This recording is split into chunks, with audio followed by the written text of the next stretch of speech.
வணக்கம் மக்களே. குகனின் அகத்தூண்டலுக்கு உங்களை வரவேற்கின்றேன். இன்றைய காணொளியில நம்ம +2 படித்த மாணவர்களுக்கான கைடன்ஸ் ஆர் சஜஷன் அதை பற்றி தான் பார்க்க போகிறோம். என்னிடம் ஒரு நண்பர் கேட்டிருந்தார், அண்ணா இந்த மாதிரி எனக்கு தெரிந்த ஒரு உறவினரின் பையன், எனக்கு தம்பி முறை, அவர் +2 முடிச்சிருக்காரு. அவங்க பெற்றவங்களுக்கும் எந்த துறையை தேர்ந்தெடுக்கணும்னு தெரியலை, எதில் படித்தா வேலை கிடைக்கணும்னு தெரியலை, எப்படி வாழ்க்கையில் அடுத்த கட்ட நகர்கள் எப்படி நகர்றதுன்னு தெரியல, எனக்கும் எதுவும் சொல்ல முடியல, உங்களால் முடிஞ்சதை சொல்லுங்கன்னா அது கொஞ்சம் உதவியாக இருக்கும்னாரு.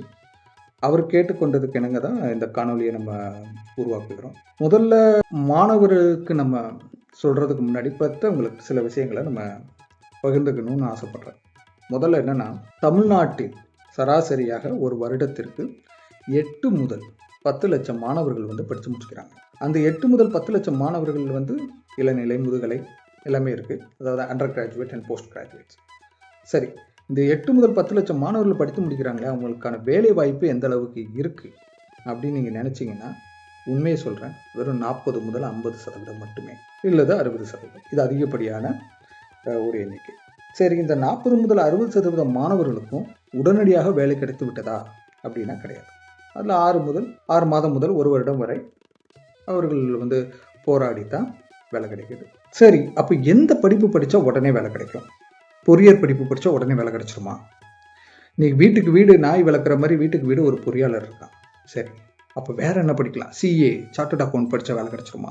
சரி, அப்போ வேற என்ன படிக்கலாம்? டாக்டர் படித்தா எதுவுமே தேவையில்லப்பா, நம்மளா ஒரு கிளினிக்கை போட்டு உட்காந்துடலாமா அப்படின்னு ஏகப்பட்ட கேள்விகள் உங்களுக்குள்ளே இருக்கும். இல்லை கவர்மெண்ட் எக்ஸாமுக்கு ட்ரை பண்ணலாமா அப்படின்னு ஏகப்பட்ட கேள்விகள் உங்களுக்குள்ளே இருக்கும். இதுக்கெல்லாம் ஒரே வரி என்னென்னா, ஒரு மாணவன், ஒரு இளைஞனோ இளைஞியோ படித்து முடித்து விட்டு இந்த சமுதாயத்தில் காலடி எடுத்து வைத்த அடுத்த நொடி, அதாவது அவர்கள் எடுத்து வைக்கும் முதல் காலடி, அந்த முதல் நொடியில் இருந்தே அவங்க மிகப்பெரிய போராட்டத்திலும் போட்டியிலும் இறங்குறாங்கன்றத பெற்றோர்களாகிய நீங்களும் புரிஞ்சுக்கணும், மாணவர்களாகிய அவங்களும் புரிஞ்சுக்கணும். ஒரு ஓட்டப்பந்தயத்தில் 10 பேர் ஓடுவான், ஆனால் ஒருத்தன் தான் ஜெயிப்பான். இங்கே நான் வெற்றியை பற்றி பேசலை, வெற்றின்றது ஒரு அளவுகள், அதை விட்டுருங்க. ஆனால் அந்த 10 பேரில் ஒருத்தனுக்கு வேலை கிடைக்குதுன்னு இருக்குல்ல, அதே போட்டி, அதே டிமாண்ட் தான் இங்கே மாணவர்களுக்கும் இருக்குது, வேலை கிடைக்கிறதுக்கான வாய்ப்புகள் இருக்குது. அப்போ அப்படிப்பட்ட மாணவர்களுக்கு நீங்கள் எந்த மாதிரி ப்ரெஷரை போட போகிறீங்க, காலேஜ் கல்லூரிக்கு நுழைய போகிற மாணவர்களுக்கு அப்படின்றது ரொம்ப முக்கியம். சரி, அப்போ எது படித்தா வேலை கிடைக்கும்? இன்றைய சூழ்நிலையில், இன்றைக்கு உலகம் இருக்க சூழ்நிலையில் ஒரு மாணவன் அவன் போராடித்தான் வெல்ல வேண்டும். அந்த போராட்டம் என்பது அவன் படிக்கிற காலகட்டத்திலே நல்லபடியாக படித்து அவன் முன்னேறதும் இருக்குது, படித்து முடித்து வெளியே வந்ததுக்கப்புறம் தன் தனித்திறமையால் போராடி வெல்றதும் இருக்குது. எப்படியோ ஏதோ ஒரு இடத்தில் அவன் தன்னுடைய முழு எஃபர்ட்டையும் போட வேண்டியது இருக்குது. அப்போ பெற்றோராகி நீங்கள் அவனுக்கு எப்படி உறுதுணையாக இருக்கலாம் அப்படின்னா, என் மச்சான் சொன்னான், என் சொந்தக்காரன் சொன்னான், என் மாமன் சொன்னான், என் ஃப்ரெண்டோட பையன் படித்தான், அந்த இன்ஜினியரிங் காலேஜில் படித்தா வேலை கிடைக்கும், உடனே வேலை எடுத்து கொடுத்துருவாங்க, ஃபாரின் அனுப்பிச்சா உடனே வேலை எடுத்து கொடுத்துருவாங்க, இல்லை இந்த படிப்பு படித்தா உடனே வேலை எடுத்து கொடுத்துருவாங்க, நான் கூகுள் பண்ணேன், அதில் இதை படித்தா எனக்கு உடனே வேலை எடுத்து கொடுப்பாங்க.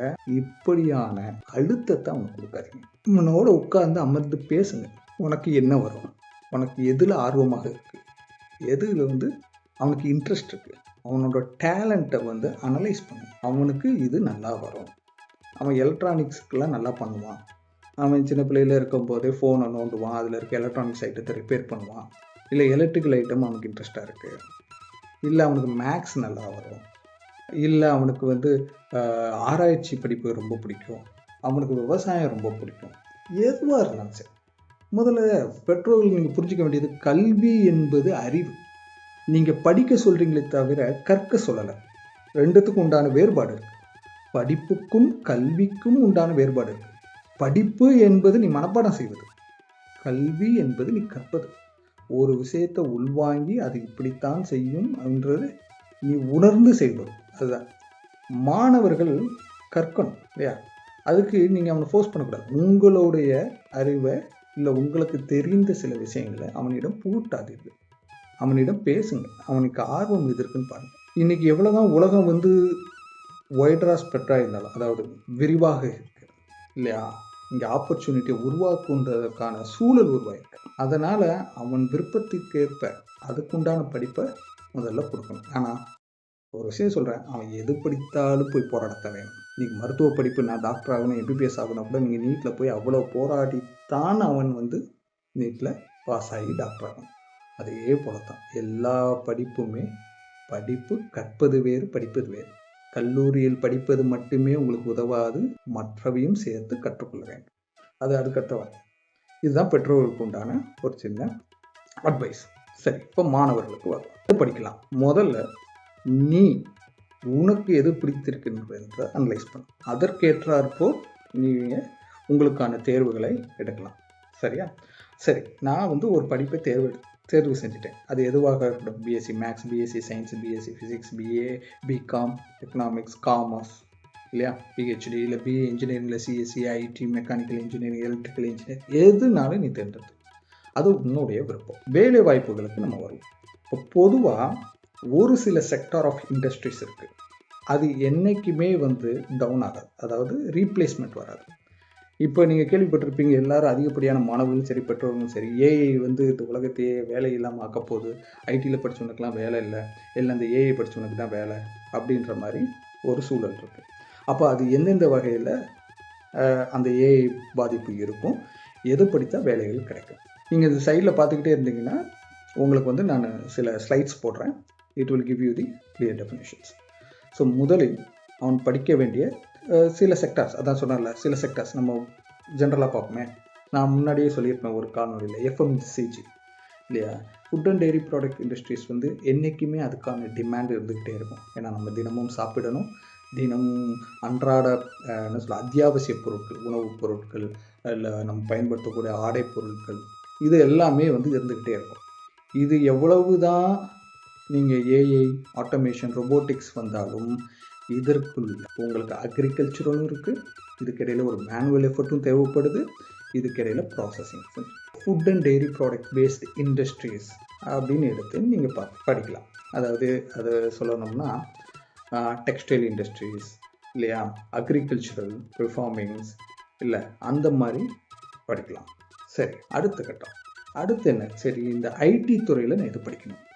ஐடி துறையில் ஒன்று மட்டும் தெரிஞ்சுக்கோ, 4 வருஷ படிப்பு உனக்கு எந்த விதத்துலையும் அது மட்டுமே உனக்கு உதவாது. நீ படிச்சுக்கிட்டே இருக்கணும். நீ ஐடி இண்டஸ்ட்ரிக்குள்ளே நீ வரேன்னா, நான் வந்து சராசரியாக 20 வருஷம் ஆகுது இந்த ஐடி இண்டஸ்ட்ரியில். இப்போ வரைக்கும் அதற்கு புது புது டெக்னாலஜிஸ், புது புது சாஃப்ட்வேர்ஸ், புது புது அப்ளிகேஷன்ஸ், புது செக்டார்ஸ் வரும்போது என்னென்ன அடாப்ட் பண்ணணும், அதாவது என்ன தகவல் வச்சுக்கணும், அப் டு டேட்டாக இருக்கணும். உங்களுக்கு உதாரணத்துக்கு சொன்னால், முன்னாடி நம்ம வந்து பட்டன் ஃபோன் யூஸ் பண்ணோம், அதுக்கு முன்னாடி டயலிங் ஃபோன் யூஸ் பண்ணோம், இப்போ எல்லாருமே ஸ்மார்ட் ஃபோன் யூஸ் பண்ணுறோம். அதை உபயோகிக்கின்ற அறிவை நம்ம வளர்த்துக்கிட்ட மாதிரி அது எப்படி உருவாக்குகின்றாங்கன்ற அறிவை நீ வளர்த்துக்கிட்டே இருக்கணும். ஒரு புது கண்டுபிடிப்பு வரும்போது அதுக்குண்டான தேடல், அறிவு தேடல், கற்கும் ஆர்வம் இருந்தால் மட்டும்தான் நீ வாழ்க்கையில் முன்னேற முடியும், வாழ்க்கையில் அச்சீவ் பண்ண முடியும். இது ஒன்று. சரி, நம்ம இண்டஸ்ட்ரி பேஸ் போவோம். இப்போது எந்தெந்த துறையை படிக்கலாம்? AA and data. ஸோ இது உங்களுக்கு தெரியும். ஏஏ அண்ட் டேட்டா அதுலேயே வந்து நிறையா இருக்குது. ஜென்ஏ, ஏஜென்டிக் ஏஏ ஏஜென்ட்ஸ், அப்புறமா பார்த்தீங்கன்னா ஏஏஎம்எல், இப்படி இருக்குது. இது வந்து கம்ப்யூட்டர் சம்மந்தப்பட்ட தகவல் தொழில்நுட்பம், ஐடி இண்டஸ்ட்ரீஸ். சரிங்களா? இந்த ஐடி இண்டஸ்ட்ரீஸை பொறுத்த வரைக்கும் நீங்கள் வந்து சாஃப்ட்வேர்ஸ், அப்ளிகேஷன்ஸ், ப்ரோக்ராமிங் லாங்குவேஜஸ், இது வந்து நீங்கள் லேர்ன் பண்ணணும். பொதுவாக பைத்தான், இப்போ அதில் அட்வான்ஸ்லாம் வந்துச்சு. ஸோ ஆர் அண்ட் டேட்டா இன்ஜினியரிங்க்கு நிறையா கோர்சஸ் இருக்குது. ஸோ இது ரிலேட்டடாக, இது சம்மந்தமாக நீங்கள் வந்து படிக்கலாம். ஸோ உங்களுக்கு கல்லூரியில் முழுவதுமாக சொல்லி கொடுத்துருவாங்கடா அப்படின்னா கிடையாது. ஏன்னா கல்லூரியில் உங்களுக்கு சொல்கிறது எல்லாமே எப்படி வந்து ஆரம்பத்தில் நீங்கள் +2 வரைக்கும் ஒரு ஃபவுண்டேஷன் படிச்சிங்களோ, கல்லூரியுமே எந்த படிப்பு எடுத்தாலும் சரி, எந்த துறை எடுத்தாலும் சரி, இட்ஸ் என்ன சொல்லலாம், ஒரு வீட்டில் நம்ம வந்து அடித்தளம் என்பது நமது பள்ளி படிப்பு. அதுக்கப்புறம் நம்ம பில்லர் போடுறோம்ல, அந்த தூண்கள் தான் வந்து கல்லூரி படிப்பு. உனக்கு நடப்பு எல்லாரும் ப்ராக்டிக்கல் நாலேஜ் அதில் கிடைக்காது. ஆனால் அதுக்கான தூண்களை உனக்கு சொல்லிக் கொடுக்கும் ஒரு குறிப்பிட்ட சமயம். இப்போ நீ பள்ளி படிப்பு வரைக்கும் 5-6 சப்ஜெக்ட் படிச்சிருப்ப. இப்போது ஒரு சப்ஜெக்டில் நீ வந்து ஸ்பெஷலைசேஷன் ஆகிற, அப்படி தான் கல்வி படிப்பு இருக்கும். ஸோ ஏஐ அண்ட் டேட்டாவும் அப்படி தான். உனக்கு ஒய்டராக சொல்லிக் கொடுப்பாங்க. அதுக்கப்புறம் நீ சைட் பை சைடாக நீயும் கல்லூரி படிப்பு, ஒரு இன்ஜினியரிங் சேர்ற அப்படின்னா BSc computer BE computer science, BA IT, BA and ML, data engineering, data science, இந்த மாதிரி நீ படிக்கிறன்னா பேரலாக நீ கோர்சஸ் படிக்கலாம். இல்லை காசு செலவு பண்ண வேணாம்னா இன்றைக்கி வந்து உனக்கு கேட்டது கிடைக்கக்கூடிய உள்ளங்கையிலே இருக்குது. உன் ஃபோனில் உன் ஸ்மார்ட் ஃபோன் இருந்துச்சுன்னா ChatGPT, Gemini AI, YouTube videos, ஏகப்பட்ட டுட்டோரியல் வீடியோஸ் இருக்குது. நீ அதில் பார்த்து உன்னோட அறிவை வளர்த்துக்கலாம். அது சம்மந்தமாக இது ஏஐ பேஸ்டு. சரி, இது பிடிச்ச வேலை இருக்குமா, நான் படித்து முடித்த உடனே எனக்கு வந்து ஏஐஎம்எல்ல வேலை கிடச்சிரும், நான் பெரிய இன்ஜினியர் ஆகிடலாம் அப்படின்னா கிடையாது. இந்த 5 வருஷத்தில் இது மறுபடியும் எவால்வ் ஆகும். நீ படித்து முடித்து வெளியில் வரும்போது இது வேற ஒரு பரிணாம வளர்ச்சி அடைஞ்சு இருக்கும். அப்போது நீ உன்னோட தொடர் கற்கும் ஆர்வத்தை நீ வச்சுருந்தா தான் நீ எந்த துறையை தேர்ந்தெடுக்கிற அந்த துறையில் நீ படிச்சுக்கிட்டே இருக்க முடியும். நீ படித்து முடித்து வெளியில் வரும்போது அந்த சூழலில் அப்போ என்ன அட்வான்ஸ்டாக இருக்கோ அதை நீ லேர்ன் பண்ணியிருந்தீங்கன்னா உனக்கு வேலை வாய்ப்பு அதிகமாக இருக்கும். இதுதான் உன்னோட பிளானாக இருக்கும். இது இந்த துறைக்கு மட்டும் இல்லை, எல்லா துறைக்குமே. சரி, அடுத்த படிப்பு என்னது அப்படின்னா சைபர் செக்யூரிட்டி. இதுவும் அதே தான். சைபர் செக்யூரிட்டின்றது கணினி சார்ந்த ஒரு துறை. கணினி சார்ந்த ஒரு துறையில் வந்து நீ சைபர் செக்யூரிட்டி இருக்குது, க்ளவுட் கம்ப்யூட்டிங் இருக்குது. இதெல்லாம் வந்து துறையை சார்ந்த சின்ன சின்ன ஸ்பெசிஃபைடு என்ன சொல்கிறது ஒரு பிஸ்னஸ் ஏரியாஸ். ஓகே, அடுத்தது நீ செமிகண்டக்டர்ஸ் அண்ட் பிஎல்எஸ்ஐ. இது எலக்ட்ரானிக் ஸ்டூடெண்ட்ஸுக்கு நிறைய பேருக்கு தெரியும். அப்போ அதுக்குண்டான ஆர்வம். நீ ஒரு ரோபோட் பில்ட் பண்ணுற, இன்றைக்கி ஒரு ஏஏ இருக்குது, ஒரு மேனுஃபேக்சரிங் இண்டஸ்ட்ரி இருக்குது அப்படின்னா அங்கே ரோபோட்ஸ் இருக்கும். அந்த ரோபோட்ஸ் இயக்கிறது பார்த்திங்கன்னா அந்த என்ன சொல்கிறது ஹார்ட்வேருக்கும் சாஃப்ட்வேருக்கும் நடுவில் இருக்கிற கம்யூனிகேஷன் பார்த்து தான் இந்த செமிகண்டக்டர் விஎல்எஸ்ஐ. நீ கொடுக்குற கமாண்டை அதுக்கு புரிகிற மாதிரி தகவல் அமைச்சு கொடுக்கறது தான் இந்த செமிகண்டக்டர் அண்ட் விஎல்எஸ்ஐ. ஸோ அப்போ அதுக்கு இருக்குது. அப்போ மென்பொருளுக்கும் ஒரு என்ன சொல்கிறது ஒரு இயந்திரத்துக்கும் நடுவில் இருக்கிறது தான் இந்த semiconductor VLSI, which is electronics and communication engineering. அதில் ஈஸியும் இருக்குது. ஸோ இந்த துறையும் எப்பயுமே மங்காத ஒரு துறை. ஆனால் வாய்ப்புகள் கம்மி. ஆனால் வேலை வாய்ப்புகள் இருந்துக்கிட்டேவும் இருக்கும். ஆனால் வாய்ப்புகள் கொஞ்சம் கம்மி. இதை நீ படிச்சுக்கலாம். சரி, வேறு என்ன படிக்கலாம் இதை தவிர? ஐடி, இதில் எலக்ட்ரிக்கல் இன்ஜினியரிங்ஸ் இருக்குது, இதில் மெக்கானிக்கல். இதை ஒரே உங்களுக்கு எதாவது என்னன்னு சொல்லலாம், ஒரு எக்ஸாம்பிளில் உங்களுக்கு எல்லாமே வந்துடும். அந்த ரோபோட்டிக்ஸை மேனேஜ் பண்ணுறது மெக்கட்ரானிக்ஸ் வரும். இதே ஒரு மேனுஃபேக்சரிங் இண்டஸ்ட்ரி, கார் இண்டஸ்ட்ரீஸ் இருக்குது அப்படின்னா அங்கே மெக்கானிக்கல் இன்ஜினியரிங், மெக்கட்ரானிக்ஸ் அதெல்லாம் வரும். சரிங்களா? ஸோ இதெல்லாம் நீங்கள் எப்பயுமே வந்து அதுக்கு வேலை வாய்ப்பு கொஞ்சம் கம்மியாக இருந்தாலும் வேலை வாய்ப்புகள் இருக்கும், படிக்கலாம், ஆர்வம் உண்டு. நம்மளுக்கு ஒரு ஆர்கனைசேஷன், ஒரு கம்பெனிக்குள்ளே போகிறோமோ இல்லையோ, நம்மளே கூட சுய தொழில் செய்வதற்கான அதிக வாய்ப்புக்கு உண்டான ஏரியாவாக இந்த படிப்புகள் இருக்குது. சரி, அடுத்து என்ன பண்ணால் health care industries. Health care இண்டஸ்ட்ரீஸ்னால் பயோஃபார்மா, நீங்கள் கேள்விப்பட்டிருப்பீங்க, ஃபார்மட்டிக்கல் இண்டஸ்ட்ரீஸ் எல்லாமே வரும். ஹெல்த் கேர் இண்டஸ்ட்ரீஸ்னால் நீங்கள் MBBS related, BDS, BSMS, physiotherapy இல்லையா, நிறைய இருக்குது இல்லை. உங்களுக்கு மெடிக்கல் சார்ந்த, அதாவது ஹெல்த் கேர் ரிலேட்டட் இண்டஸ்ட்ரி சார்ந்த நீங்கள் படிப்புகளை எந்த படிப்புனாலும் படிக்கலாம். படித்தா டாக்டராக தான் ஆவேன்றதில்லை, நீங்கள் எதுனாலும் படிக்கலாம். அது சார்ந்த படிப்புகள் நீங்கள் எடுக்கலாம். அங்கேயும் உங்களுக்கு வந்து வேலை வாய்ப்புகள் இல்லை என்றுமே கொஞ்சம், அதாவது ஒரு ஸ்டாண்டர்டாக இருக்கும். இது அவ்வளோதான், இது முடிஞ்சிருச்சு அப்படின்றது இருக்காது. அப்புறம் பயோடெக்னாலஜிஸ்ன்றது பார்த்தீங்கன்னா உங்களுக்கு ஹெல்த் கேர் இண்டஸ்ட்ரியும் யூஸ் பண்ணுவாங்க, நார்மலாக யூஸ் பண்ணுவாங்க. கேள்விப்பட்டிருப்பீங்க, நானோ டெக்னாலஜிஸ், மைக்ரோ டெக்னாலஜிஸ், அந்த மாதிரி நிறையா இருக்குது. ஸோ நீங்கள் பயோடெக்னாலஜிஸ் ரிலேட்டட் படிக்கலாம். அடுத்து பார்த்தீங்கன்னா டிஃபென்ஸ் டெக்னாலஜிஸ். இந்த நேவியில் பிற மெரைன் இன்ஜினியரிங் அந்த மாதிரிலாம், இது டிஃபென்ஸில் வராது, பட் மெரைன் இன்ஜினியரிங் அந்த மாதிரி, அதுக்கெல்லாம் வாய்ப்புகள் கம்மியாகிட்டே போகும். ரெண்டாவது ரினியூவபிள் எனர்ஜிஸ்.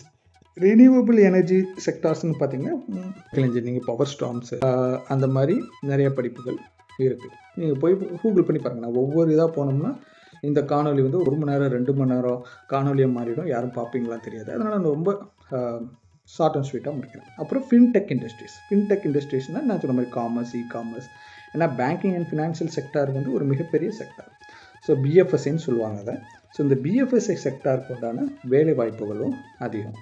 நீங்கள் ஃபின்டெக் ரிலேட்டடாக படிக்கும்போது உங்களுக்கு வேலை வாய்ப்பு வந்து நீங்கள் வெறுமன பேங்கிங் எக்ஸாம்ஸ்னு மட்டும் நினைக்காம சப்போர்ட்டிவ் எக்ஸாம்ஸ் இருக்குது. ஐடியில் கூட பிஸ்னஸ் அனலிஸ்ட் ஸ்பெசிஃபிக் டு பிஎஃப்எஸ்ஐக்கு இருக்குது. ஸோ அந்த மாதிரி வேலை வாய்ப்புகளும் இருக்குது. அப்போ எந்த படிப்பு படிக்கிறது அப்படின்னா, நான் முதல்ல சொன்ன மாதிரி தான், நீங்கள் எடுக்கிறது பிஎஸ்சியோ, பிகாமோ, இல்லை விஷுவல் கம்யூனிகேஷனோ, இல்லை இன்ஜினியரிங்கோ, இல்லை வேறு விதமான படிப்புகளோ, அது எதுவும் அந்த ஹெல்த் கேர் இண்டஸ்ட்ரீஸ் நீங்கள் எது எடுத்தாலும் சரி, உங்களுடைய ஆர்வம் என்ன, எனக்கு இந்த இண்டஸ்ட்ரியில் பிடிச்சிருக்கு. பொதுவாக எல்லாருமே என்ன சொல்லுவாங்கன்னா, அந்த வயசு பசங்க எடுத்த உடனே நான் வந்து விஸ்காம் தான் போகிறேன், நான் வந்து டைரக்டர் ஆகணும், முதல்ல அந்த மாதிரி சொல்கிறவங்கள மட்டும் பெற்றோர்கள் கண்டிங்க. ஏன்னா இன்றைக்கி அப்படி கிடையாது. இன்றைக்கி எப்படி வீட்டுக்கு ஒரு இன்ஜினியர் இருக்கானோ அதேமாதிரி வீட்டுக்கு ஒருத்தன் கேமரா தூக்கிட்டு அலைகிறான் இல்லையா? அதனால் அதுக்குன்னு நீங்கள் வந்து படிக்கக்கூடாதுன்னு இல்லை. உண்மையிலே கலைத்திறன் கொண்டவன் படிக்கலாம். சும்மா நானும் படிக்கிறேன்றது படிக்கக்கூடாது. படிப்பு என்பது, நான் எப்பயும் சொல்கிறேன், படிப்பு என்பது வேறு, அறிவு என்பது வேறு. இது வரைக்கும் நீ +2ல் படித்தது அடிப்படை. இனிமேல் நீ உன் வாழ்க்கையை தீர்மானிக்க போகிற படிப்பு. அப்போது உனக்கு என்ன பிடிச்சிருக்கு, என்ன வருதுன்றதை பார்த்து தான் போகணும். சரியா? 7G ரெயின்போ காலனியில் சொல்லுவார்ல, ஹீரோயின்ட்டு சொல்லுவார், ஹீரோட்ட சொல்கிற மாதிரி, அது எப்படி ஒருத்தனுக்கு ஒன்றுமே வராமல் இருக்கும்? அப்போ உனக்கும் ஒன்று இருக்குது, உனக்குன்னு ஒரு திறமை இருக்குது. அது எந்த மாதிரி துறைன்னு பார்த்து கண்டுபிடிக்கணும். படித்து முடித்தோடனே ஒருத்தன் வெற்றி பெறுவானா அப்படின்ற மைண்ட் செட்டை விட்டு, அதுக்கு பதிலாக உன்னை நீ தகவல் அமைத்து கொண்டே இருக்கணும். நீ 4 வருஷம் படித்து முடிச்சு வரும்போது அந்த 4 வருஷத்தில் நிறையா மாறி இருக்கும். அந்த 4 வருஷத்தில் மாறினதையும் நீ கற்றுக்கிட்டு இருக்கணும். என்ன வரப்போகுதுன்றதை பற்றிக்கணும். யூடியூப் எடுத்து வெறும் நான் விஜய் படத்தை பார்த்தேன், சிஎம் ஆகிட்டார், சிஎம் விஜய் ஹேஷ்டேக்னு போட்டால் மட்டும் போதாது. புரியுதா? என்ன படிக்குது இன்றைக்கி? நான் உலகம் எங்கே போய்கிட்டு இருக்கு? ஏஜென்டிக் ஏஐனா என்ன, ஏஜென்ட் ஜென்ஏனா என்ன, இன்றைக்கி புதுசாக வந்திருக்க டெக்னாலஜிஸ் என்ன, புதுசாக வந்திருக்க என்ன, உலக சூழ்நிலை எப்படி இருக்குது அப்படின்றத நீ கற்றுக்கிட்டே இருந்தால் தான் நீ வாழ்க்கையில் முன்னேற முடியும். கடைசி வரைக்கும் இல்லை ஹேஷ்டேக்னு போட்டுக்கிட்டு மட்டும்தான் இருப்பேன். எந்த அரசியல்வாதியும் உனக்கு உண்டான வேலைவாய்ப்பை உருவாக்கி தரப்போகிறது இல்லை. அதுக்கான செயல் திட்டம் இப்போ ஆண்டுகிட்டு இருக்க அரசியல் அமைப்புன்னு என்னால் பார்க்க முடியலை. அதனால் அடுத்த 5 வருஷத்துக்கு இப்போ இந்த ஆட்சி நடந்தால் உனக்கு வேலைவாய்ப்பு கம்மியாக தான் இருக்க போகுது. அதனால் உன் கையை ஊனி நீ முன்னேறப்ப. இதுதான் நான் கடைசியாக சொல்கிறது. அதனால் உனக்கு எது பிடிச்சிருக்கோ அந்த படிப்பை தேர்ந்தெடு, அதில் நல்லா படி. பெற்றவர்களுக்கு ப்ரெஷரை போடாதீங்க. நான் படித்தா இந்த காலேஜில் தான் படிப்பேன், அங்கே தான் படித்தோடனே வேலை. பெற்றவர்களும் மாணவர்களுக்கு இதே ப்ரெஷரை போட அழுத்தத்தை கொடுக்காதீங்க. நீ இந்த காலேஜில் படித்தா தான் உடனடியாக வேலை. படிப்பு எல்லா காலேஜிலும் ஒரே படிப்பு தான். அவனுக்கு ஆர்வம் இருந்து அவன் படிக்கணும். பெற்றவங்க கஷ்டப்படுறாங்களே நினைக்கணும். 20 லட்சம் 30 லட்சம் 50 லட்சம் 1 கோடின்னு நீங்கள் செலவு பண்ணுறதுனாலே மட்டும் உங்களோட மகனோ இல்லை உங்கள் பெற்றோர்கள் உங்களுக்காக செலவு பண்ணுறதுனாலையோ அது மாறப்போகிறதில்ல. உன் திறமை தான் உன்னை இனிமேல் இருந்து காப்பாற்றும். அந்த திறமைக்கு உதவ வளர்த்துக்க தான் கல்லூரி படிப்புன்றதை முதல்ல பெற்றோரும் புரிஞ்சுக்கணும், மாணவர்களும் புரிஞ்சுக்கணும். அதற்கேற்றாறு போல் முடிவெடுங்க, தேர்ந்தெடுங்க, நம்பிக்கையோடு படிங்க. படிக்கக்கூடாது, கற்றுக்கிட்டே இரு. என்ன டெக்னாலஜி பொறுத்த கற்றுக்கிட்டே இரு. கடைசி ஒரு எக்ஸாம்பிளோட சொல்லி முடிக்கிறேன். இதை நான் தப்புன்னு நினைக்காதீங்க, சொல்கிறேன். 20 வருஷமாக ஐடி ஃபீல்டில் இருக்கிறேன். இது வரைக்கும் படிச்சுக்கிட்டே தான் இருக்கேன். ஒவ்வொரு துறையிலையும் ஒவ்வொன்று வரும்போது அவ்வளோ டெக்னாலஜிஸை நான் படிச்சுட்டு இருக்கோம். நான் ஆரம்பிக்கிற காலத்தில் ஏஐ, எம்எல், டேட்டா இன்ஜினியரிங் கிடையாது. ஆனால் இன்றைக்கி நான் ஒரு ஏஐ ஆர்கிடெக்டாக இருக்கேன்னா நான் என்ன தகவல் அமைச்சுக்கிட்டே இருக்கேன். அதே மாதிரி நீங்களும் உங்களை தகவல் அமைச்சுக்கிட்டே இருங்க. உங்கள் பெற்றோருக்கும் நல்லது, உங்களுக்கு நல்லது. கடினமான பாதை, அடுத்து வரப்போகிற காலங்கள், நீங்கள் அதில் காலடி எடுத்து வைக்க போகிறீங்கன்னா எப்படி நீங்கள் உங்களோட, நான் சொன்ன மாதிரி பில்லர், உங்களோட பேஸ்மெண்ட்டுக்கு மேலே எழுப்புகிற பில்லர் எவ்வளோ ஸ்ட்ராங்காக இருக்கோ அவ்வளோ வலிமையாக இருப்பாங்க. அதனால் படிக்கும்போது, தேர்ந்தெடுக்கும் போது உன் திறமையை நோக்கி, உன் ஆர்வத்தை நோக்கி எடு. தேர்ந்தெடுத்த பின் நம்பிக்கையோடு படி, நம்பிக்கையோடு முன்னேறு. நன்றி, வணக்கம்.